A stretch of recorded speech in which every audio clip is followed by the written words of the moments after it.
যেদিন তোর মৌত হইয়া যাবে, মৌতের পর চাইলেও আমি আল্লাহ তওবা করতে পারবি না, পারবি না, পারবি না। এই জন্য আল্লাহ কয় হায়াত থাকতে, জমিনে থাকতে আমি আল্লাহর ইবাদত করো। আমার ইবাদত শুধু মরণের ভয়ে করবি তা না, তা না। আরো ব্যাপার আছে। কি গো আল্লাহ? আল্লাহ বলেন সুম্মা ইলাইনা তুরজাউন।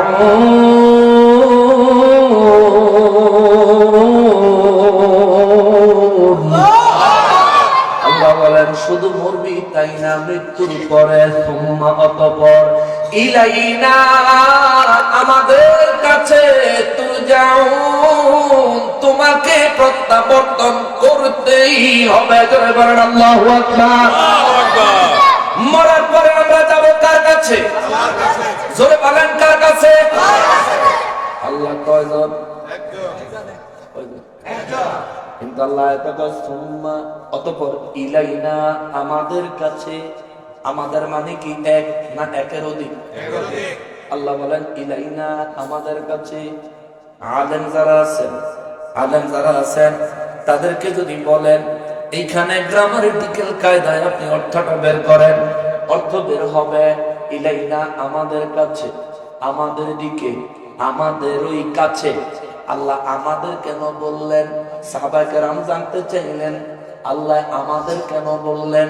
আমার নবী রাহমাতুল লিল আলামিন জবাব দেয়, কারণ হলো মানুষ মারা যাওয়ার পর আল্লাহর কাছে যায়, এটা ঠিক আছে, কিন্তু মানুষকে যখন কাফন দিয়া, মানুষকে যখন জানাজা পড়াইয়া দাফন করার জন্য যখন কবরস্থানে নিয়ে যায়, আজকে আপনার এলাকার মানুষ যিনি মারা গেছেন ওনাকে কবরে নামানোর সময় একটা দোয়া পড়ছে, বিসমিল্লাহি ওয়া আলা মিল্লাতি রাসূলিল্লাহ।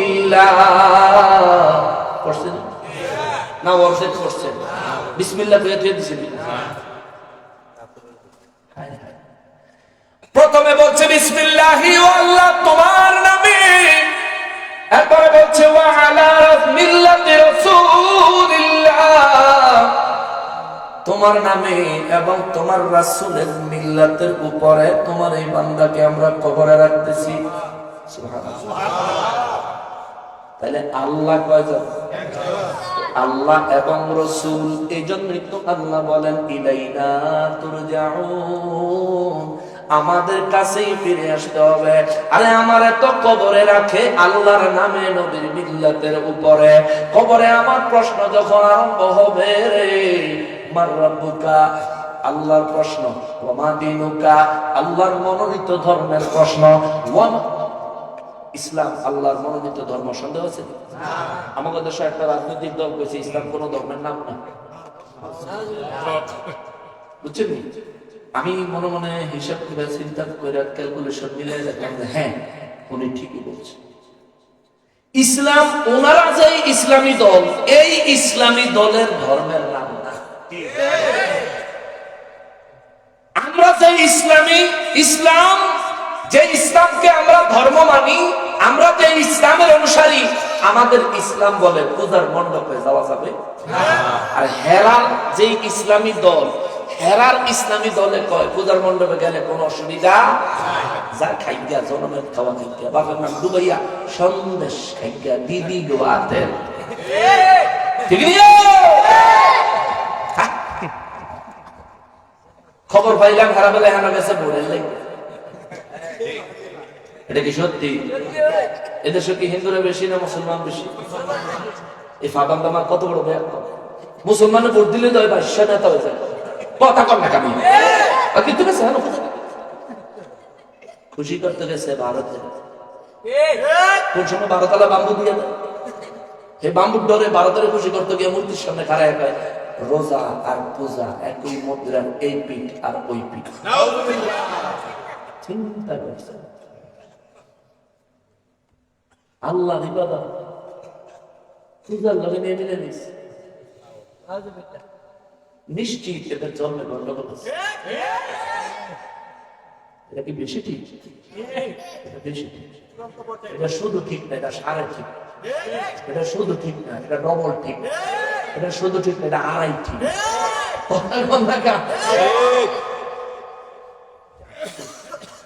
মানুষ হইয়া তুই ভোট এবার তুই ভোটে কয় বছর ক্ষমতা থাকবি? 5 বছর লাগে তুই এরকম করতেছ। কবর গেলে যে তোর বাম্পারটা শুধাইলে তোর কবর আছে। নবী বলেন কবর আযাব দেওয়ার জন্য কষ্ট হইতেছে আপনাদের? শেষ। নবী বলেন কবর আযাব দেওয়ার জন্য একজন ফেরেশতা আইবে, এতে কানে ওখানে না হয়ে যায়। হ্যাঁ, আইয়া কবরের কিনারও একেবারে তার যে পজিশন মতন খারাইবো, তার হাতের ভিতরে থাকবে একটা হামানদিস্তা। হামানদিস্তা ছিল নি বিশাল বড় হাতুড়া বড় হাতুড়ারে অনেক জায়গায় হামানদিস্তা করে, অনেক জায়গায় হ্যামার কয়। আরবিতে হ্যামার অর্থ হলো গাধা। আরবিতে হ্যামার অর্থ বাংলায় গাধা, কিন্তু বাংলায় হ্যামার বলে কি বুঝে? হাতুড়ি, বড় হাতুড়ি। এই ফেরেশতায় বড় হাতুড়ি খারাইবো, পজিশন মতন খারাইবো। সুহদ হেনা কানে হনে এখানে খারাইয়া ধারাম করে বাড়ি দিব। একদিনে মাত্র 5টা বাড়ি দিব। কয়টা কথা কয় না? 5টা বাড়ি দিব। নবী বলেন ওই ফেরেশতা আল্লাহ তার এত শক্তি দিয়ে বানাইছে, তার হাতুড়িটা এত বিশাল আর এত ওজন, এত ওয়েট। ওই হাতুড়ি দিয়ে পৃথিবীর শ্রেষ্ঠ পাহাড়ের উপরে যদি ওই ফেরেশতায় আঘাত করত, ওই পুরো পাহাড়টা ধুলাবালিতে রূপান্তর হইয়া কিয়ামত পর্যন্ত পাহাড়ের ধুলাবালিগুলো বাতাসে উড়তো, একটা বালুর কণাও জমিনে পড়তো না। মানে কিয়ামত পর্যন্ত উড়বো একবারে দিলে। এইরকম বাড়ি কবর ডেলি কয়টা? কতক্ষণ কয়টা? রোজার পূজা একখানো পয়সা না, তুই যাইস তোর বাম্পারে কুলাইলে লুস। ঠিক কিনা বলে? বাম্পারে কুলাইলে তুই লুস। 5 বছর ক্ষমতার লেগে পাগল হয়ে গেছে বেড়া। মুসলমানের লাগে বালা সম্পর্ক এরা করে ভোট দিলে নেতা আর কোন হিন্দু মিলে লাগতো। হিন্দুরা আমরা ঘৃণা করি না, তাদেরকে ছোট করি না। তারা তাদের পূজা করে, তারা তাদের ধর্ম পালন করে, এই ব্যাপারে আমাদের কোনো আক্ষেপ নাই। আক্ষেপ হইল নামে মুসলমান, পূজায় কি করে, এই জায়গা তৈরি আমাদের আক্ষেপ। তোমরা ক্ষমতায় আমাদের আগেই যদি এই মূর্তির পূজা লইয়া এরকম করো, আল্লাহর ওলিদের মাজার দিয়ে ভাঙলো, মূর্তির পাহারা দিলি, মন্দির পাহারা দিলি, বলি আল্লাহর মাজার ভাঙলো যে হেন পাহারা দিলি না কেন? আচ্ছা হেন তো পাহারা দিলে না, করবো কি? আমরা তো জানতাম না যে সেখানে হামলা হবে। আমরা তো জানতাম না, সত্য করে বলবে যে আমরা তো জানতাম না ওখানে হামলা হবে। আমরা যদি জানতাম তাহলে আইনি অনেক ব্যবস্থা নিতাম। আচ্ছা ভাইয়া ঠিক আছে, তোমার কথা মাইনা লাইছি, তোমরা জানতা না যাই না হেন হামলা হয়ে গেছে। আচ্ছা হামলা হওয়ার পরে এই পর্যন্ত কোনোদিন ফেসবুকে তোমার একটা স্ট্যাটাস দেখলাম না যে মাজার বাক্সে দেখে তুমি কষ্ট পাইছো? ঠিক কিনা বলো? তুমি মুসলমান হিসেবে একটা কষ্ট, একটা দুঃখ প্রকাশ করার দরকার ছিল নি? কিন্তু তুমি নেতা হইয়া মূর্তির পূজাত গেলা, হিন্দুরা খুশি করতা কে? মুসলমানের আল্লাহর ওলিদের মাজারগুলো যে ভাঙলো, এই ব্যাপারে জীবনের দিন দুঃখ প্রকাশ করলা না। আজকে যদি এই হামলা কোন হিন্দুর মন্দিরে হইতো, তাহলে তুই ফকিন্নির ফলায় আগে গিয়া এসপি সাহেবের রুমে গিয়ে হারিয়ে যাচ্ছি। মুসলমান নামের কলঙ্ক, মুসলমান নামের কলঙ্ক, মুসলমান নামের কলঙ্ক। এদেশে যে ওলি আল্লাহরা ইসলাম আনলেন, সেই ওলি আল্লাহর দরবারের উপর এত হামলা কেন? তৌহিদি জনতায় হামলা করছে। কি লিগে, কি কারণে? কেন শিরিক বেদাত হয় তো এই পূজার মণ্ডপে কি জুমার নামাজের খুতবা হয়? কেন বন্ধ করতে পারলে এটা কর। আল্লাহ জমিন থেকে শিরিক উৎখাত করতে হইলে এই দেশ আল্লাহর দেওয়া পদ্ধতি মোতাবেক বেদিনদেরকে দ্বীনের দাওয়াত দিয়া পূজা বন্ধ করে আর তাদেরকে মসজিদে আনে। এটা করছে কে? শাহজালাল। এটা করছে কে? আল্লাহ ওলিরা। যারা বেদিনদেরকে দ্বীনে আনলো, যারা বেঈমানকে ঈমানদার বানাইলো, যারা নাকি লেন্টি ভিন্দুন্না করে লঙ্গি ভিন্দুন্না বানাইলো, যারা নাকি পলতা ভিন্দুন্না করে মসজিদের মুসল্লি বানাইলো, ইমাম বানাইলো, খতিব বানাইলো, আজকে তাদের উপরে হামলা করতেছো। ভুইল্লা যাইও না, মান আদালি ওয়ালিয়ান ফাকাদ আযানতুহু বিল হারব। আল্লাহ বলছেন আমার ওলিদের সাথে যে দুশমনি করবে, আমি আল্লাহ ঘোষণা দিলাম, আমি তার বিরুদ্ধে যুদ্ধ ঘোষণা করলাম। ধরে বলেন নাউযুবিল্লাহ। আল্লাহ হালকা করে একটু কাফন দিয়ে দিছে না বাংলাদেশটারে? লারা দিয়ে দিছে নিছে নিসারা দে লারা আছে নিসারা দিয়ে দিছে কত লারা। লারার সনে কি হইছে? নিউ মার্কেট এক বিল্ডিং আরেক বিল্ডিং এর লগে হিতান দিয়ে লাইছে। মানে আসিল সোজা হিতান দিয়ে লাইছে। ভাই অনেকদিন ধরে কার হইছি আর ভারি না, আমার একটু ধর, আমার একটু স্যালাইন গুলাইয়া খাওয়া, আমি আর পারি না, আল্লাহ লারা দিচ্ছে, দে লারা চিনি, কথা কম না, দে লারা চিনি, চিনি সারা লারা দিয়ে দিচ্ছে। এটা তো স্যাম্পল আসলে, স্যাম্পল, মাল তো গোটাও নেই। ঠিক নেই কথা কম না, ঠিক নেই। আমাদের পার্শ্ববর্তী দেশ নেপাল, নেপালের মধ্যে এক লারা দিছে, লারা শোটে বিশাল বিশাল বিল্ডিং, সাইড বাজার মতো হয়ে গেছে, সারা নেপাল মাঠ হয়ে গেছে, খেলার মাঠ, ফুটবল খেলার মাঠ। আর যেহেন্দা ওয়াল উঠায় হেন্দায় তলে মানুষ পায়, যেহেন্দা ওয়াল উঠায় হেনই তলে মানুষ পায়। তুরস্কে একবার ভূমিকম্প হয়েছিল, 50,000 মানুষ মারা গেছিল একদিনে। কত? 50,000। আমি ঢাকা শহর, আল্লাহ এদিন যে হালকা করে লারা দিছে, আমি চিন্তা করি আর 50 গ্রাম যদি বাড়াই দিত,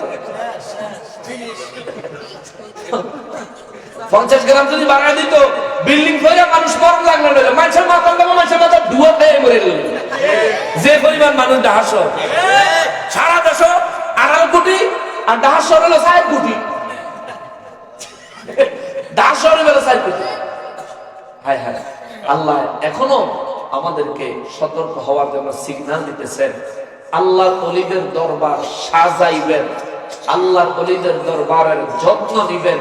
কেননা এই দুনিয়ায় শরীরের রোগের চিকিৎসা কেন্দ্র হলো হাসপাতাল, আর রূহের রোগের চিকিৎসা কেন্দ্র হলো আল্লাহর ওলিদের দরবার। ওই জায়গা ছাড়া রূহের রোগের চিকিৎসা হয়। অনেকে বলে সেখানে গিয়া মানুষ মদ খায়, গাঁজা খায়। এই জন্য আমি এর আগেও বলছি, এটা নিয়ে অনেক সমালোচনা হয়েছে, আমি আবারও বলি, মদখোর, গাঞ্জাখোর, ইয়াবাখোর তো মাজারেই যাইব, কারণ সেখানে যাওয়ার পরেই তো সে মদ ছাড়বে, গাঁজা ছাড়বে, ইয়াবা ছাড়বে, তরিকতে আসবে, আল্লাহর ওলি হয়ে যাবে। গাউসে পাকের দরবারে চোর গেছিল, চোর, চোরের লাভ হয়েছে না ক্ষতি হয়েছে? আল্লাহর ওলি হয়ে গেছে, জোরে কন্যা সুবহানাল্লাহ। গাউসে পাকের দরবারে চোর গিয়া আল্লাহর ওলি হয়েছে। ওলি আল্লাহদের দরবারে মদখোর, গাঞ্জাখোর, ইয়াবাখোর গেলেও আল্লাহর ওলি হইব। কেউ বাচ্চাদের বলাৎকার হবে না। মসজিদের ভিতরে আরেকজনের বউরে বাসন করে, বেদ্য বেদ্য, এই খতিব সাহেব এই উল্টা কাম করে, আর ইমাম সাহেব বাইরে ভাড়া দেয়। ওহ কি দারুণ, মসজিদের ভিতরে ইসলামটারে উড়ে যাইতাছে। আল্লাহর ঘর মসজিদ তাদের অত্যাচার থেকে নিরাপদ নয়। আল্লাহ রাসূলের যুগে ইহুদিরা মসজিদের মধ্যে অত্যাচার করতে চাইতো। আল্লাহ রাসূলের যুগে এক ইহুদি মসজিদের ভিতরে প্রস্রাব পায়খানা করে দিয়েছে, মসজিদে নবী শরীফে। তো ওমর রাদিয়াল্লাহু তাআলা নবী, হুজুর আমি খালি অনুমতি দেন, আমি ওর শরীরের আড্ডি দিয়ে দুটি টুকরা করবো, যে আড্ডি পৃথিবীর এমন জায়গা ফালামো যে ওর 14 গোষ্ঠী আড্ডি মিশ্রে বের করতে কেমন পর্যন্ত সময় লাগবে। হুজুর আমার শুধু অনুমতি দেন। নবীজি বলেন না, ওমর তুমি দাঁড়াও, ধৈর্য ধরো। নবীজি নিজে ভিতরে গেলেন, যে নিজের নূরানি হাত মোবারকে তার প্রস্রাব পায়খানা পরিষ্কার করে। ওই ইহুদি পাশে দাঁড়ায় রয়েছে। ইহুদি এবার ডাক দিয়া কয়, আমি যে আপনার ধর্মীয় উপাসনালয় মসজিদের ভিতরে কাজ করলাম, আপনি কি আমার উপর নারাজ হন নাই? নবী বলেন না, আমি নারাজ হই না। কি বলেন? যদি আমাদের ধর্মীয় উপাসনালয়ে এমন কাজ কোন মুসলমান করত, এতক্ষণে ওই ব্যক্তির মাইরা ফিনিশ করবেন, আপনি রাগ হলেন না কেন? নবী বলেন, আমি জানি এই ঘরের শান কত, এটা তুমি বুঝো। যদি বুঝতা বাবা, তাহলে এই কাজ তুমি করতা। এই ব্যক্তিকে, হুজুর আমি বুঝ জ্বালাইছি এই ঘরের শান কত, এই ঘরের খেদমতগার যেই নবী মানুষ অত্যাচার করলেও তারে ধমক দেয় না, ইনি তো নবী, আপনি নবী রাহমাতুল লিল আলামিন। এখন কালিমা পড়ে মুসলমান বানায়। নবী মুসলমান বানায়। ওমর কেমন লোক, আমরা যদি সাইজ করে দিতে তাহলে তো ঈমান পাইতো না।